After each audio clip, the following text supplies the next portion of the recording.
അസ്സലാമു അലൈക്കും വറഹ്മത്തുള്ളാഹി തആല വബറകാതുഹു. പുതിയൊരു വീഡിയോയിലേക്ക് എല്ലാവർക്കും സ്വാഗതം. ഇൻഷാ അല്ലാഹ് സ്കൂളുകളൊക്കെ തുറന്നിട്ട് കുറച്ച് ദിവസങ്ങളായില്ലേ. ഇപ്പോൾ പെരുന്നാൾ അവധികളൊക്കെ കഴിഞ്ഞിട്ടും സ്കൂൾ തുറന്നു ഇൻഷാ അല്ലാഹ്. അപ്പോൾ നമ്മുടെ മക്കളെല്ലാവരും ക്ലാസ്സിൽ ഒന്നാമനാവാൻ വേണ്ടിയിട്ട്, അതായത് മക്കൾക്ക് നല്ല പഠിപ്പുണ്ടാകാൻ വേണ്ടിയിട്ട്, അതിപ്പോൾ ഇനി ഭൗതികമായാലും ആത്മീയമായാലും എല്ലാ വിധത്തിലും മക്കളെ ഉയർന്ന് ഒന്നാമനായി നിൽക്കാൻ വേണ്ടിയിട്ട് നമ്മൾ ചെയ്യേണ്ടത്, നമ്മൾ മക്കളോടൊപ്പം ചേർത്ത് വെക്കേണ്ട ഒരു ചെറിയ കാര്യം കേട്ടോ.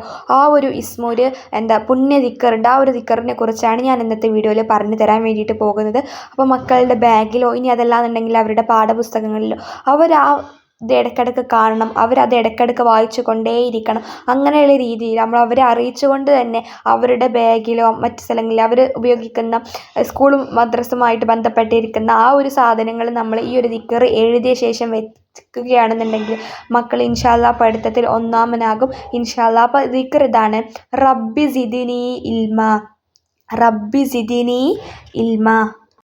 ഈ ഒരു ദിക്കർ നമ്മളൊരു ചെറിയ കഷ്ണം പേപ്പറിൽ എഴുതി മക്കളുടെ പാഠപുസ്തകത്തിലോ, നമുക്ക് അറിയാമല്ലോ, സേഫായിട്ടുള്ള ഏതെങ്കിലും ഒരു ഭാഗത്ത് വെക്കുക. ഇൻഷാ അല്ലാഹ് എന്തായാലും മക്കൾ മികച്ചവരാകും. നല്ലൊരു വീഡിയോ ആയിട്ട് അടുത്ത ദിവസം വരുന്നത് വരെ എല്ലാവർക്കും അസ്സലാമു അലൈക്കും വറഹ്മത്തുള്ളാഹി വബറകാതുഹു.